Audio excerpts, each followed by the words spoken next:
Welcome back to Zoom. ఇప్పుడు మీరు చూసే ఈ వీడియోకి సెకండ్ పార్ట్ కూడా ఉండబోతుంది. ఇలా 2 పార్ట్స్ లా రిలీజ్ చేయడానికి రీజన్ ఇది చాలా రిస్కీ కాంటెంట్, అలాగే చాలా కాంట్రవర్షియల్ ఇన్ఫర్మేషన్ ఈ వీడియోస్ లో ఉండబోతుంది. వీటిలో కమిడియన్ లా కనబడే కేఏ పాల్ యొక్క అసలైన డార్క్ సైడ్, వైఎస్ఆర్ రెజ్యూమ్ లో విస్తరించిన కన్వర్షన్ మాఫియా, వీళ్ళంతా కలిసి చేస్తున్న ప్రాజెక్ట్స్ అన్నిటినీ ప్రూఫ్స్ తో సహా నేను బయట పెట్టబోతున్నాను. మీకోసమే నేను ఎంత రిస్క్ తీసుకుంటున్నా. సో మీరు చేయాల్సిందల్లా ఈ వీడియోని చాలా జాగ్రత్తగా చూసి విషయాలన్నీ అర్థం చేసుకోవడానికి ట్రై చేయండి. డైరెక్ట్ మ్యాటర్ లోకి వెళ్ళిపోదాం. రీసెంట్ గా జరిగిన ఐసీసీ ఉమెన్స్ వరల్డ్ కప్ లో మన ఇండియా విన్ అయిన సంగతి మీ అందరికీ తెలిసిందే. అది మన కంట్రీకి ఒక గొప్ప అచీవ్మెంట్ అని చెప్పొచ్చు. కానీ ఆ మ్యాచ్ అయిపోయాక మన ఇండియన్ టీం ప్లేయర్ అయిన జమియా రోడ్రిగస్ కి player of the match award ఇచ్చారు. సో అప్పుడు ఆ అవార్డు తీసుకుని ఆమె మాట్లాడుతూ తన గెలుపుకి రీజన్ మొత్తం జీసస్ అని చెప్పింది. దాంతో జనాల నుండి చాలా మిక్స్డ్ రియాక్షన్స్ వచ్చాయి. భరత వర్ష అనే నేషనలిస్ట్ ఛానల్ లో కూడా ఈమె అన్న దాని మీద రియాక్ట్ అవుతూ ఆమె అలా చెప్పడంపై కన్సర్న్ చూపిస్తూ ఒక వీడియో వచ్చింది. చాలా మంది ఆయనకి అగేన్స్ట్ గా ఆమె తన పర్సనల్ బిలీఫ్ అని చెప్పుకుంది, దానిలో మీరు కంగారు పడిపోయిన మ్యాటర్ ఏముంది అన్నారు. నాకు కూడా ఒక సెకండ్ అలాగే అనిపించింది. కానీ ఈ విషయాన్ని డీప్ గా అనలైజ్ చేసి చూసిన తర్వాత నాకు అనిపించింది ఏంటంటే ఆయన ఇచ్చిన రియాక్షన్ ఎగ్జాజరేషన్ కాదు, ఎగ్జాక్ట్ గా ఎలా ఉండాలో అలాగే ఉంది. నేను ఎందుకు ఇలా అంటున్నానో మీకు తెలియాలంటే ఫస్ట్ మీకు ప్రాజెక్ట్ జోషువా గురించి తెలియాలి. ప్రాజెక్ట్ జోషువా అనేది ఈ ఫారెన్ లో ఉండే క్రిస్టియానిటీకి సంబంధించిన మత ప్రచారకులు, ఈ ఎవాంజలిస్ట్ ఎవరైతే ఉంటారో వీళ్ళు ఈ ప్రపంచాన్ని మొత్తం క్రిస్టియన్స్ గా మార్చాలనే మిషన్ పెట్టుకున్నారు. దానికోసం కొన్ని వందలాది ప్రాజెక్ట్స్ ని లాంచ్ చేశారు. అందులో ఒక ప్రాజెక్టే ఈ ప్రాజెక్ట్ జోషువా. ఈ ప్రాజెక్ట్స్ అన్నిటికీ కూడా సెంట్రిక్ గా ఉన్నది అంటే వీళ్ళ బిగ్గెస్ట్ టార్గెట్ మన ఇండియాయే. ఒకసారి ఈ ప్రాజెక్ట్ జోషువా వెబ్సైట్ ని చూడండి. ఆన్ ద సర్ఫేస్ ఇది చాలా సాదా సీదా వెబ్సైట్ లా కనిపిస్తుంది. కానీ ఈ సైట్ లో ఒక్కో ఎలిమెంట్ ని చూస్తుంటే కింద నుండి పై దాకా షేక్ వస్తుంది. ఈ వెబ్సైట్ లో మొత్తం వీళ్ళ ప్లాన్స్, అలాగే మన గురించి వీళ్ళు కలెక్ట్ చేసిన డేటా,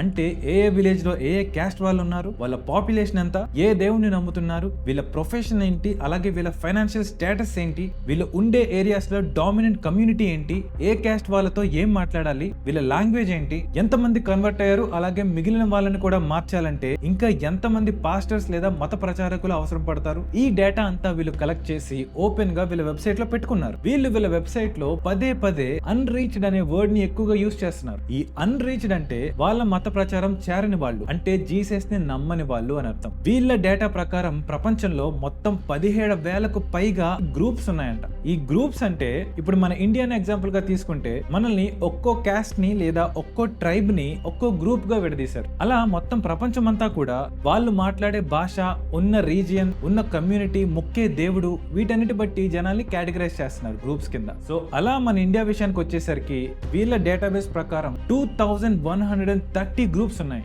యుఎస్ కి సంబంధించిన ప్రాజెక్ట్ జోషువా డేటాబేస్ లోకి మన ఇండియా గురించి ఇంత డేటా ఎలా వచ్చింది? దీనికి సమాధానం డబ్బులకు అమ్ముడుపోయిన ఇక్కడున్న క్రిస్టియన్సే చెప్పాలి. ఎందుకంటే మన ఇండియాలో వీళ్ళ డబ్బులకు అమ్ముడుపోయిన కొన్ని లక్షలాది క్రిస్టియన్ కన్వర్ట్సే వీళ్ళకి ఏజెంట్స్ గా పనిచేస్తున్నారు. వీళ్ళు మన దేశంలో ప్రతి మూల, ప్రతి విలేజ్ లోనూ ఉన్నారు. అండ్ ఎప్పటికప్పుడు కులాల వారీగా, మతాల వారీగా ఎంతమంది ఉన్నారు, ఏం చేస్తున్నారు, వీళ్ళ ప్రొఫెషన్స్ ఏంటి, వీళ్ళ ఫైనాన్షియల్ అలాగే మెరిటల్ స్టేటస్ ఏంటి, ఇలాంటి స్టాటిస్టిక్స్ అన్ని కూడా టైం టు టైం వీళ్ళకి పంపిస్తూ ఉంటారు. సో ఈ డేటాను యూజ్ చేసుకుని ఫారెన్ కంట్రీస్ లో మతం పేరుతో మన దేశాన్ని కంట్రోల్ చేయాలని చూస్తున్నారు. అండ్ ఇన్ఫాక్ట్ వాళ్ళ ప్లాన్ చాలా బాగా వర్క్ అవుతుంది. వీళ్ళంతా ఇక్కడున్న పాస్టర్స్ అలాగే మిషనరీ ఏజెంట్స్ తో ఎన్జిఓస్, చారిటబుల్ ట్రస్ట్ లాంటి ఓపెన్ చేయించి దానిలోకి కొన్ని కోట్ల రూపాయల డబ్బులు తరలించి ఇక్కడ చర్చెస్ ని అలాగే వాళ్ళకి సంబంధించిన స్కూల్స్ ని ఏర్పాటు చేస్తున్నారు. పైకి ఇదంతా ఒక చారిటీ వర్క్ లా కనిపించేలా చేస్తూ నిజానికి వచ్చిన ఫండ్స్ అన్ని కూడా చారిటీ పేరుతో మత ప్రచారానికి వాడుతున్నారు. ఈ కారణంగానే మన మినిస్ట్రీ ఆఫ్ హోమ్ అఫైర్స్ కొన్ని వందల ఎన్జిఓస్ ని మూయించింది. కానీ ఇక్కడ వీళ్ళ జనాల సంఖ్య పెరిగిపోయే కొద్ది ఏమవుతుందంటే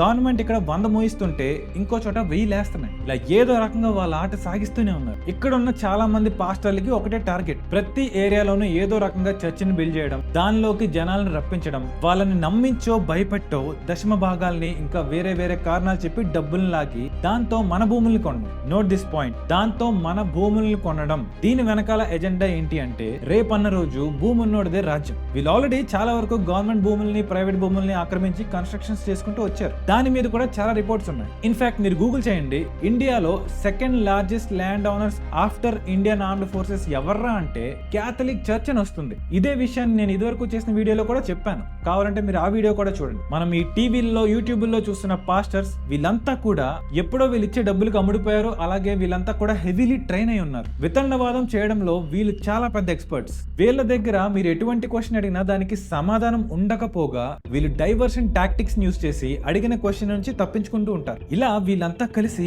మన ఇండియాలోనే ఒక పెద్ద నెట్వర్క్ ని ఫామ్ చేయగలిగారు. ఈ ప్రాజెక్ట్ జోషువా అనేది ఏదో కొత్తగా వచ్చింది కాదు, ఇది 1995 లోనే స్టార్ట్ అయింది. అండ్ ఇది యాక్చువల్లీ అంతకన్నా ముందు 1980s లో స్టార్ట్ అయిన AD 2000 అనే అతి పెద్ద క్రిస్టియానిటీ మూవ్మెంట్ లో ప్రాజెక్ట్ జోషువా అనేది ఒక పార్ట్. సో ఈ AD 2000 మిషన్ ఏంటంటే క్రిస్టియానిటీకి సంబంధించిన అన్ని చర్చెస్, అన్ని రకాల క్రిస్టియన్స్ ని కలిపి వాళ్ళందరినీ యునైట్ చేసి వీళ్ళని యూజ్ చేసుకుని వేరే వాళ్ళని కన్వర్ట్ చేయడం. ఎస్, మీరు విన్నది కరెక్టే. క్రిస్టియన్స్ లో కూడా మళ్ళీ చాలా రకాలు ఉన్నారు. వీళ్ళంతా ఏదో శుద్ధపోసల్లాగా మనల్ని కులాలు అది ఇది అంటారు కానీ క్రిస్టియానిటీలో కూడా మళ్ళీ చాలా రకాల డినామినేషన్స్ ఉన్నాయి. అలాగే ఒకళ్ళ చర్చికి ఒకళ్ళు వెళ్ళరు. మీరేమిట్లంటే మేము బొబ్బట్లు అన్నట్టు వీళ్ళలో కూడా క్యాథలిక్ అని, ప్రొటెస్టెంట్ అని, Eastern Orthodox, Oriental Orthodox, restorationism, church of east, ఇలా 6 రకాల మేజర్ బ్రాంచెస్ ఉన్నాయి. అండ్ వీటిలో మళ్ళీ సబ్ బ్రాంచెస్ లాగా ఏకంగా 45,000కు పైగా వేరే ఫెయిత్ సిస్టమ్స్ ఉన్నాయి. అండ్ వీళ్ళంతా కూడా నేను చెప్పినట్టు వేరే వేరే రకాల చర్చెస్ ని కన్స్ట్రక్ట్ చేసుకుని ఎవడ చర్చికి వాడు వెళ్తాడు. సో అలా మన ఇండియాలోనే చూసుకుంటే 1000కి పైగా డినామినేషన్స్ ఉన్నాయి. సో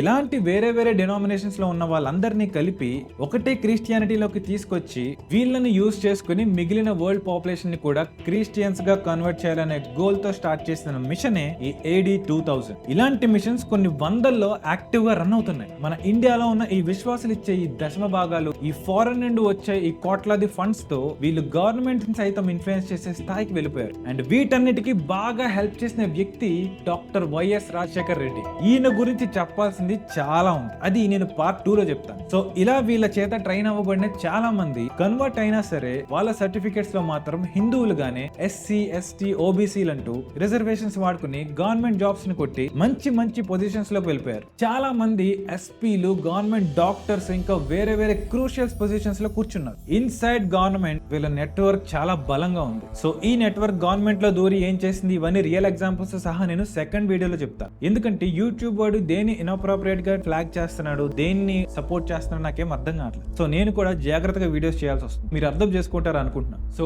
ఇప్పుడు అసలు వీళ్ళు ఎలా ఆపరేట్ చేస్తారో చూద్దాం. ఈ నెట్వర్క్ లో ఉన్న పాస్టర్స్ లేదా నన్స్ ప్రతి హాస్పిటల్స్ కి, స్కూల్స్ కి లేదా ఎవరైనా అవసరంలో ఉన్నారు అని ఇన్ఫర్మేషన్ వచ్చిన ఇళ్ళకి వెళ్ళిపోతారు. మనం అడిగినా అడగకపోయినా ఎక్కడలేని జాలిని మన మీద చూపించేస్తారు. దేవుడు గురించి పదే పదే చెప్పేస్తూ మన కోసం ప్రార్థన చేస్తారు. కొన్ని కేసెస్ లో ఏం జరుగుతుందంటే వీళ్ళ నెట్వర్క్ లో ఉన్న డాక్టర్స్ ని మనకు రిఫర్ చేసి మీ ప్రాబ్లం ఎంతో కొంత క్లియర్ అయ్యాక అదంతా ఇన్ఫాక్ట్ వీళ్ళతో చేయించింది వాళ్ళ దేవుడే అని చెప్పి మిమ్మల్ని వాళ్ళ మతంలోకి మారమని చెప్తారు. వాళ్ళ మ్యానిపులేషన్ కి, వాళ్ళు చెప్పే మాటలకి ఎవడైనా సరే పడాల్సింది. ఇన్ఫాక్ట్ వీళ్ళు కన్వర్ట్ అయ్యే వరకు కూడా వీళ్ళు ఇంటికి వెళ్ళి వస్తూ ఉంటారు. ఈ రకంగా కన్వర్ట్ అయినవి కొన్ని లక్షల కుటుంబాలు. పోనీ ఆ తర్వాత వీళ్ళ లైఫ్ ఏమన్నా ప్రశాంతంగా ఉంటదా అంటే వన్స్ కన్వర్ట్ అయ్యాక వీళ్ళు ఫేజ్ 2 లోకి ఎంటర్ అవుతారు. విశ్వాసం, నమ్మకం, తొక్కతోలు అన్న పేరుతో వీళ్ళ నుంచి పీలుస్తూ ఉంటారు. పక్కన కాన్స్టెంట్లీ వీళ్ళ బ్రెయిన్ వాష్ చేస్తూనే ఉంటారు. ఇది నార్మల్ గా టౌన్స్ లో జరిగే విషయం. అదే ట్రైబల్ విలేజెస్ విషయానికి వస్తే అక్కడ యాక్చువల్లీ మామూలుగా హిందువులే ఉంటారు. అలాగే వీళ్ళంతా కూడా కొంచెం పేదరికంలో ఉంటారు. కాబట్టి వీళ్ళు ఆ పాయింట్ మీద వాళ్ళని అటాక్ చేస్తారు. వీళ్ళు వాళ్ళ దగ్గరికి వెళ్ళిపోయి వాళ్ళ దేవుడి గురించి కొన్ని మాటలు చెప్పి చేతిలో ఆ బైబిల్ అనే పుస్తకాన్ని పెట్టేసి తరతరాలుగా మన పూర్వీకులు మనకిచ్చిన ఆచారాలని, సాంప్రదాయాలని, జ్ఞానాన్ని అవమానిస్తూ మన దేవుళ్ళని విలన్స్ లా చిత్రీకరించి మనం పూజించే విగ్రహాలు రాళ్ళు అని చెప్పి వాటిని పూజిస్తే పాపం మనకే వస్తుందని చెప్పి అదే వాళ్ళ దేవుడిని నమ్ముకుంటే మీకు 1000 రూపాయలు ఇస్తామని చెప్తారు. ఆ రకంగా ఈ డబ్బాషను చూపించి కూడా చాలా మందిని కన్వర్ట్ చేశారు. ఇంకొంతమందిని అయితే మీ ఇంట్లో ఆడపిల్లల్ని మేం చెప్పిన క్రిస్టియన్ అబ్బాయికి ఇచ్చి పెళ్లి చేస్తే మీకు 2000 ఇస్తామని అంటారు. ఈ కేసెస్ కూడా ఉన్నాయి. దీనికి కనుక ఈ ఫ్యామిలీ పడింది అంటే మొత్తం వీళ్ళ ఫ్యామిలీ అంతా కూడా చర్చికి కట్టు బానిసలు అయిపోతారు. తర్వాత వీళ్ళు ఎలాంటి మైండ్ గేమ్స్ ఆడతారో మీరు కనీసం ఇమాజిన్ కూడా చేసుకోలేరు. ఇలాంటి వాటి వల్ల కన్వర్షన్ కి గురైన వాళ్ళ సంఖ్య ఇయర్ బై ఇయర్ చాలా డేంజరస్ పెరుగుతుంది. ఎప్పుడు లేని విధంగా ఈ ప్రాజెక్ట్స్ అన్ని కూడా యాక్టివేట్ అయ్యి ఫుల్ ఫోర్స్ తో పనిచేయడం స్టార్ట్ అయిపోయాయి. దశమ భాగాల పేరుతో వీళ్ళు తీసుకున్న 1000 రూపాయలకు గాను దానికి 100 రెట్లు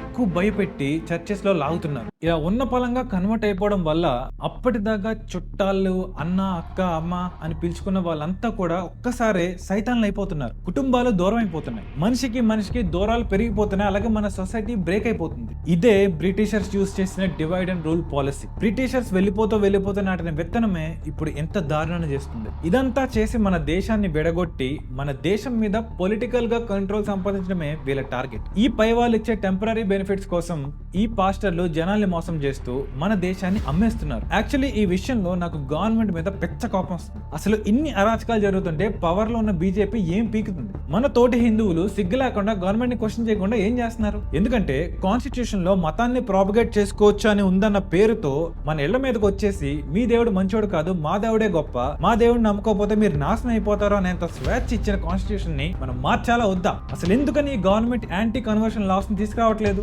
అసలు ఇండియాలో ముఖ్యంగా ఆంధ్రప్రదేశ్ దీని వల్ల ఎంత ఎఫెక్ట్ అయిందో ఎవరికైనా అర్థమవుతుందా? ఒకసారి ఈ ప్రాజెక్ట్ జోషువా అనే వెబ్సైట్ లో ఉన్న ప్రెజెంటేషన్ సెక్షన్ లోకి వెళ్ళి ఆ ప్రెజెంటేషన్స్ అంటే ఈ పీపీటీస్ మొత్తాన్ని చూడండి. వీళ్ళు ఎంత ఓపెన్ గా ఇంత డేటాని సేకరించి మన గురించి ఎంత చండాలంగా రాసుకుని ఓపెన్ గా వెబ్సైట్స్ లో పెట్టుకుంటుంటే మనమేమో పుష్ప 2 వచ్చింది, బాహుబలి ఎపిక్ వచ్చింది, లేదా యూనిక్ గేమర్ పబ్జీ ఆడుతున్నాడు, ఇన్స్టాగ్రామ్ లో ఆ అమ్మాయి అలా చేసింది, బిగ్ బాస్ లోకి వచ్చింది, వీటన్నిటి మీద ఎక్కువ ఫోకస్ చేస్తున్నాం. ఇక్కడ ఇంకో సెక్షన్ హిందువులేమో ఇక్కడ బొట్టు పడేసి గుళ్ళకి వెళ్ళిపోయి నేను బాగుండాలి నేనే బాగుండాలి అని కోరేసుకుంటారు తప్ప ఒక్కడు కూడా ఈ విషయాల్లో ముందుకు రాడు. నిజంగా ఈ విషయాల్లో మన హిందూ జనశక్తి లలిత్ కుమార్ గారికి, శివశక్తి కరుణాకర్ గారికి, అలాగే ఇంకా ఈ కన్వర్షన్ మాఫియా మీద అన్ని వదిలేసి ఏ స్వార్థం లేకుండా మన కోసం పోరాడుతున్న వాళ్ళందరికీ కాళ్ళకి దండం పెట్టారు. వాళ్ళ వల్లే ఇంకా కొద్దో గొప్ప జనాల్లో అవేర్నెస్ వచ్చి మనం ఇంకా స్టేబుల్ గా ఉండగలుగుతున్నాం. కానీ అది ఎంతో కాలం నిలబడదు. ఖచ్చితంగా ఈ విషయంలో గవర్నమెంట్ యాక్షన్ తీసుకోవాలి. కానీ ఇప్పటిదాకా అయితే పీకిందేమీ లేదు. Shame on our government, beat BJP,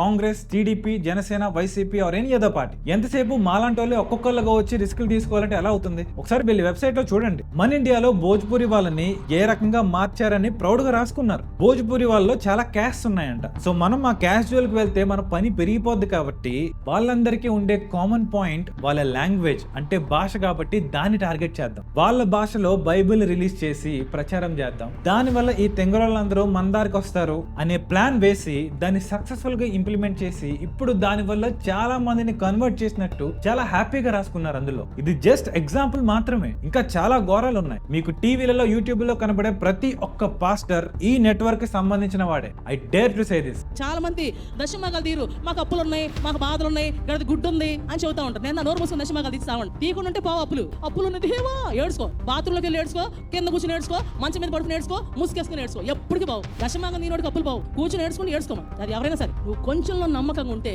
దేవుడు పెద్ద వాటిలో నమ్మకంగా ఉంటాడు. చాలా సార్లు ఆ కొంచెం దగ్గర ఇదిగుండి తర్వాత నెత్తిని కొట్టేసుకుని ఏడిస్తే ఎవరేం చేయలేరు. వీళ్ళంతా తలబగురుతో మామూలు అమాయక జనాల్ని భయపెట్టిస్తూ మభ్యపెడుతూ వాళ్ళ దగ్గర డబ్బులు దోచుకుంటూ ఎన్ని అరాచకాలు చేశారండి. ఒక ఆయన గర్భాప్సి అయ్యాక ఆయన స్టోరీ చెప్పాడు. అది వింటే మీ మైండ్ పోద్దు. ఒక కప్పులు అంటే వాళ్ళేం పెద్ద ఉన్నోళ్ళు కాదు, కూలి పని చేసుకుని ఆయన ఆ కప్పుల్ కి పిల్లలు పుట్టట్లేదని మొత్తం గుళ్ళన్నీ తిరుగుతూ ఉండేవారంట. సో ఈ విషయం తెలుసుకున్న ఒక పాస్టర్ వాళ్ళ ఇంటికి వచ్చేసి మీరు మా దేవుడిని నమ్మండి, అలా నమ్మితే మీకు ఖచ్చితంగా మీరు అనుకున్న కోరిక నెరవేరుతుందని చెప్పారు. సరేలే ఇంకా అన్ని ట్రై చేసాం కదా, ఇది కూడా ట్రై చేద్దామని చెప్పి వీళ్ళు కరెక్ట్ గా అదే టైం కి ఈ చర్చ్ కి వెళ్లి పాస్టర్ తో ఈ ప్రేయర్స్ చేయించుకుని ఇవన్నీ చేశారు. కోఇన్సిడెంటల్ ఈ కపుల్ యొక్క అదృష్టం బాగుండి అలాగే ఈ పాస్టర్ యొక్క అదృష్టం ఇంకా బాగుండి వీళ్ళకి ఒక బాబు పుట్టాడు. అంత బానే ఉంది. ఆ బాబు పుట్టినందుకు వీళ్ళు చాలా సంతోషంగా ఉన్నారు. జీసస్ ని చాలా ప్రైజ్ చేసేసుకుని ప్రైజ్ ద లార్డ్ అది ఇది చెప్పేసుకుని చాలా సంతోషంగా ఉన్నారు. ఇక్కడతో స్టోరీ అంటే పోతే బానే ఉండేది. కానీ ఆ తర్వాత ఏం జరిగిందంటే ఆ పాస్టర్ ఎవడైతే ఉన్నాడో వాడు ఇంటికి వచ్చాడు.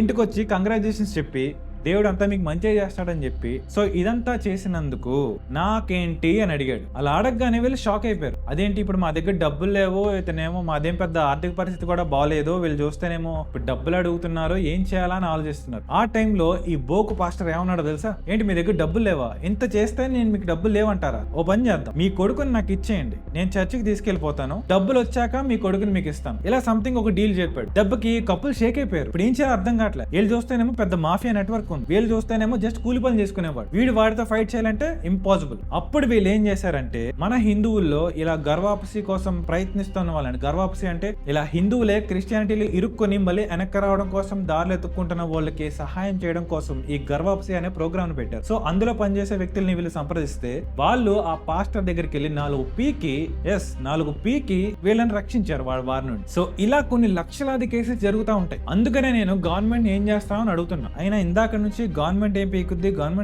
అంటున్నాను కానీ జనాల్లో మూమెంట్ లేకుండా గవర్నమెంట్ మాత్రం ఎందుకు చేస్తుంది? ఒక చర్చ్ ని ఏమన్నా చేస్తే కొన్ని లక్షలాది మంది గంటలో రోడ్లెక్కేసి ధర్నాలు చేసే కెపాసిటీ వాళ్ళకు ఉంది. అదే గుడిని కూలిస్తే లేదా మన గుళ్ళ పైన ఆక్రమించి చర్చిలు లేదా మసీదులు కట్టేస్తే ఎంతమంది వస్తున్నారు? మహా అయితే 50 లేదా 100. ఇందులో కూడా వచ్చి సినిమా చూసే వాళ్ళు ఎక్కువ. అంటే ముందు మనకేం చేయాలో మనకి క్లారిటీ లేదు. ఇంకా గవర్నమెంట్ ఎవరి సైడ్ తీసుకుంటది? ఎంతసేపు ప్రతి ఒక్కడు ఎవరో వచ్చి ఏదో చెయ్యాలని చూస్తూ కూర్చుంటే ఎలా? మన ఇగ్నోరెన్స్ ని అడ్డం పెట్టుకుని, మన చేతకాంతనాన్ని అడ్డం పెట్టుకుని ఈ so called leaders, comedians, pastors వీళ్ళంతా ఎన్ని దారుణాలు చేస్తున్నారో ఇంకా చెప్పాలా నేను మీకు? పైగా ఇవన్నీ పక్కన పెడితే మన స్టేట్ లో పెద్ద తలకాయలు చాలా ఘోరాలు చేశారు, ఇన్క్లూడింగ్ కేఏ పాల్. మీరు కమిడియన్ గా చూస్తున్న కేఏ పాల్ కి చాలా డార్క్ హిస్టరీ ఉంది. అది ప్లస్ మన వైఎస్ఆర్ గారి చరిత్ర, అలాగే మన స్టేట్ లో ఈ గ్యాంగ్ చేసిన అక్రమాలు అన్ని కూడా నేను సెకండ్ పార్ట్ లో చెప్తాను. దాంట్లో కూడా ఏ ఫిల్టర్స్ ఉండవు, ఎవ్వడికి భయపడేది లేదు. చూసుకుందాం. నెక్స్ట్ వీడియోలో మిమ్మల్ని కలుస్తాను. అంతవరకు టేక్ కేర్. అందరూ నాతో పాటు చెప్పండి, భారత్ మాతాకి జై.